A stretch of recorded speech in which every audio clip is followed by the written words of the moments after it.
Okay, if you're pretty advanced in human design, you're going to love this story. If you don't feel like you're advanced in human design, you should probably go ahead and scroll because it is in the variables, okay, in perspective and motivation variables in the chart, which is like, to me, I teach and talk about like human design kindergarten, like the most basic stuff. And I consider the variables in human design like a PhD. If type and profile and strategy and authority are kindergarten, this is like PhD level. Like you have to have been studying for a few years. Anyways, I was having dinner with two of my friends the other night, a couple, okay? And my friend and I are talking to her partner, her male partner, and he was talking about something, I don't remember what, I think like relationships, like friendships, and he just kind of threw his hands up in the air. Like we're trying to have a discussion, and he threw his hands in the air, and he's like, I just don't know. I don't know. Like nothing for me to do. And I just stopped everybody, and I was like, that sounds like Innocent's motivation. Are you Innocent's motivation? He's like, I don't know what you're talking about. I don't know the words that you're saying right now. And I'm like, do you have his chart? So my friend pulls up his chart on her phone, and I'm like, I cannot believe like I just flagged that.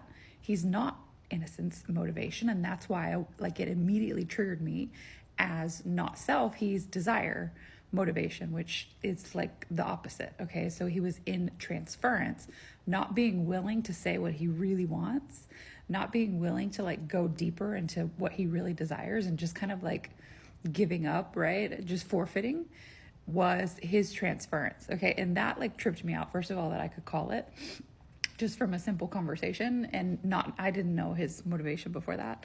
But second of all, to be able to explain it in that way, and for all of us to be having this conversation, to be able to say, hey, I think you can go deeper here. Second of all, okay, my friend was like, wait, what's my motivation? I'm hope, but by the way, hope motivation, and hers is guilt. And I'm like, oh my gosh, I don't know if I realized this before, but you're my transference. And she's like, what does that mean? And what is guilt? I don't want to be guilt. Nobody wants to be guilt motivation, but it's actually not that bad. Okay. My oldest son and I are also in transference. He is guilt and I am hope. And I was thinking about this morning as I was making my coffee.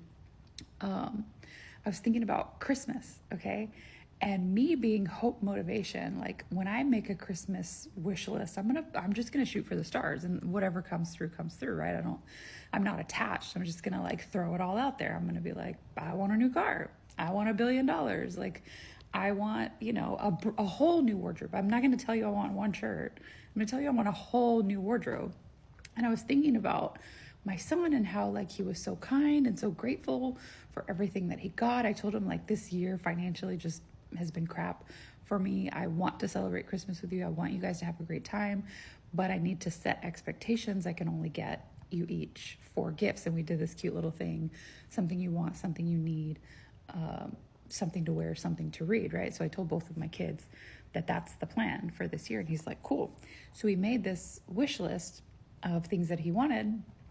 And I was able to get each of the things on the list. They were like relatively inexpensive, like $30 or less per item. Anyway, I bought each of the gifts, and he opened them, and he's like, oh my God, I'm so grateful. Thank you. You got me exactly what I wanted. I'm so happy with all of this. And I was like, wow, how lovely, right? And this morning, for the first time, it occurred to me that my 10-year-old has, outsmarted me yet again, because he knew going in. Okay. So he didn't want me to feel guilty about not being able to get him like an entire gaming setup, right? Like he knew he didn't want me to feel guilty about buying him, wanting to buy him like $200 cleats and not being able to. He literally searched his list in my price range. And that's the difference between guilt and hope, okay? And it's also the difference between being in alignment with yourself and being in transference. Because if he had gone into his own transference and like made this super extravagant wish list, not only would he have felt bad that he didn't get what he wanted, right? Me, I'm Hope. I wouldn't have felt bad. Like, I'll tell you I want $1 million. And if you can't give it to me, I don't care.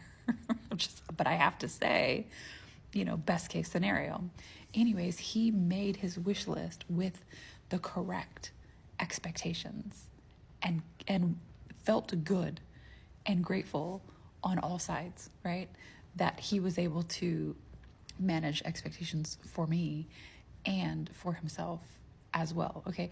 And as a parent, like, I didn't set this up for him. I didn't try to guilt him into, I was just like very objective when I talked to both of my kids about Christmas this year, because we spent like majority of their life not celebrating Christmas at all when I was married to their dad, and when we moved out on our own, I decided that that's like a little tradition that I wanted to set up. So this is like new for us.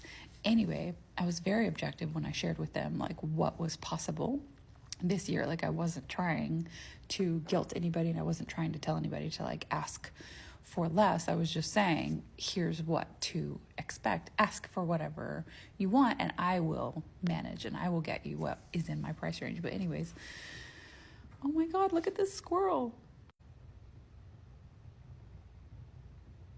How cute. I haven't talked about perspective and motivation on my page before, again, because it's an advance and I like to be like a first introduction to human design. But I realized like some of us have been together for like almost 3 years now.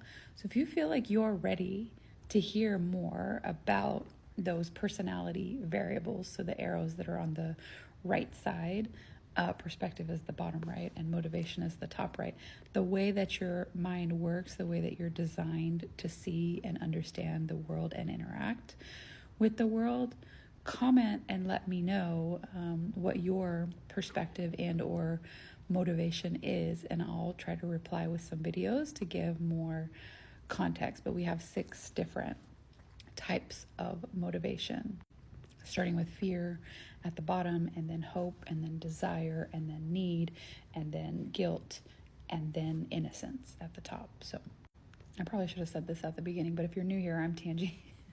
I'm a human design teacher and coach. If you like human design, you want to dig a little deeper and understand all of the elements of human design, give me a follow. I have my website that is a free mini reading, because all of the chart properties on my website link you to videos like this that explain each one of the chart properties. I have a personalized report. It's in the $20 range that will like break down each of the elements of your chart, including perspective and motivation if that's new to you. And I also have a course where I teach human design. It's designed for spiritual entrepreneurs who like actually want to use human design to offer readings or to better serve their clients by knowing the intricacies of their chart. Super fun stuff. I was actually talking to one of my clients about this the other day. She's like, I didn't really know whether to get your course or not, because I just want to read charts kind of like for funsies, just to kind of like know the people around me. My course, the investment level, is more for someone who is using this for business and wanting to get a return on investment for that. So that answers that question. Anyway, thanks for listening if you made it this far.